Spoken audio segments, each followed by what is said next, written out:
नमस्कार दोस्तों, स्वागत है आपका आपके अपने YouTube चैनल सहज बचपन सहज जीवन पर। दोस्तों, जय माता दी।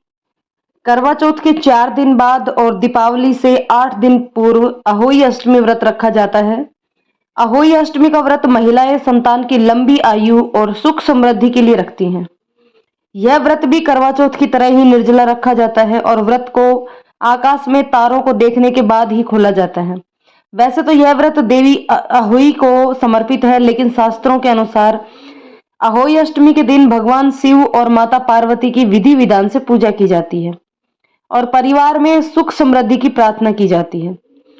इस साल अहोई अष्टमी का व्रत 17 अक्टूबर को रखा जाएगा और व्रत के दिन सर्वार्थ सिद्धि योग का भी निर्माण हो रहा है। इस शुभ योग के कारण अहोई अष्टमी का महत्व और भी बढ़ गया है। तो दोस्तों, आइए जानते हैं अहोई अष्टमी की तिथि, शुभ मुहूर्त और पूजा विधि के बारे में। अहोई अष्टमी 2022 की तिथि की बात करें तो अष्टमी तिथि का प्रारंभ 17 अक्टूबर 2022 सोमवार प्रातः 9:29 से होगा और अष्टमी तिथि का समापन 18 अक्टूबर 2022 मंगलवार प्रातः 11:57 पर होगा। अहोई अष्टमी पूजा का मुहूर्त 17 अक्टूबर सोमवार सायं 5:50 से सायं 7:05 तक, यानी कि पूजन की कुल अवधि जो है वो 1 घंटा 15 मिनट रहेगी। तारों को देखने का समय सायं 6:13 पर और अहोई अष्टमी पर विशेष संयोग बन रहे हैं, वो बन रहे हैं। एक तो अभिजीत मुहूर्त 17 अक्टूबर सोमवार दोपहर 12 बजे से 12:47 तक। दूसरा शिव योग प्रारंभ होगा 17 अक्टूबर सोमवार प्रातःकाल से सायं 4:02 तक। सर्व सिद्धि योग प्रारंभ होगा 17 अक्टूबर सोमवार प्रातः 5:11 से। सर्वार्थ सिद्धि योग समाप्त होगा 18 अक्टूबर सोमवार प्रातः 6:32 तक। मान्यता है कि इस योग में पूजा करने से दुगना लाभ प्राप्त होता है। अब बात करते हैं अहोई अष्टमी के व्रत के महत्व की कि ये व्रत क्यों, क्या, कैसे किया जाता है।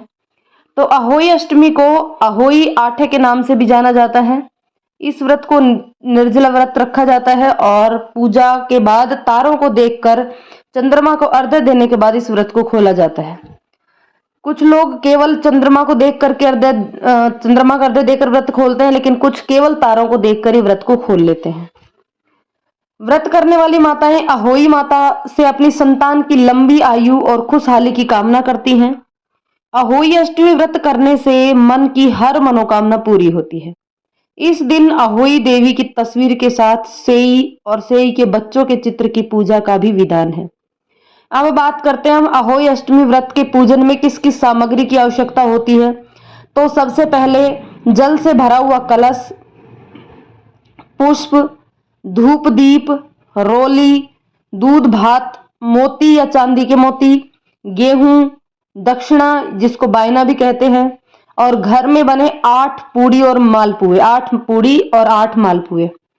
अब बात करें अहोई अष्टमी की पूजा की विधि क्या है। तो सबसे पहले प्रातःकाल सर्वप्रथम उठ करके नित्य कर्मों से निवृत्त होकर स्नान आदि करके स्वच्छ वस्त्रों का धारण करना चाहिए। इसके बाद पूजा स्थल की साफ सफाई करके व्रत का संकल्प ले और दिन भर निर्जला व्रत का पालन करें। इसके बाद माता दुर्गा और अहोई माता का भी स्मरण करते हुए धूप दीप जलाएं। पूजा स्थल को साफ करके उत्तर पूर्व दिशा या फिर ईशान कोण में चौकी की स्थापना करें। चौकी को गंगा जल से पवित्र करके उस पर लाल या फिर पीले रंग का कपड़ा बिछाएं। इसके बाद माता अहोई की प्रतिमा को स्थापित करें।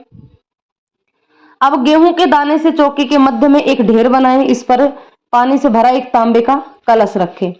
इसके बाद माता अहोई के चरणों में मोती की माला या फिर चांदी के मोती रखें। उसके बाद आचमन विधि करके चौकी पर धूप दीप जलाएं और अहोई माता को पुष्प चढ़ाएं। इसके बाद अहोई माता को रोली, अक्षत्र, दूध और भात अर्पित करें। बायना के साथ 8 पूड़ी और 8 मालपुए कटोरे में लेकर चौकी पर रखें। इसके बाद हाथ में गेहूं या 7 दाने और फूलों की पंखुड़ियां लेकर अहोई माता की कथा पढ़ें। कथा पूर्ण होने पर हाथ में लिए गेहूं के दाने और पुष्प माता के चरणों में अर्पित कर दें।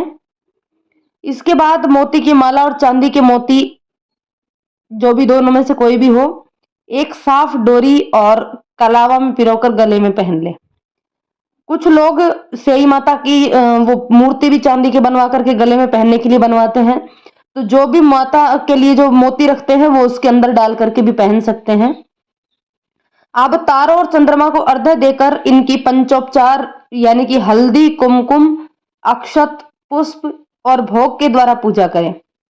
पूजा में रखी गई दक्षिणा अर्थात बायना अपनी सास या फिर घर में किसी भी बड़ी बुजुर्ग महिला को दें और अंत में जल ग्रहण करके अपने व्रत का पारण करें और उसके बाद भोजन ग्रहण करें। इस प्रकार से अहोई अष्टमी का व्रत संपूर्ण होता है।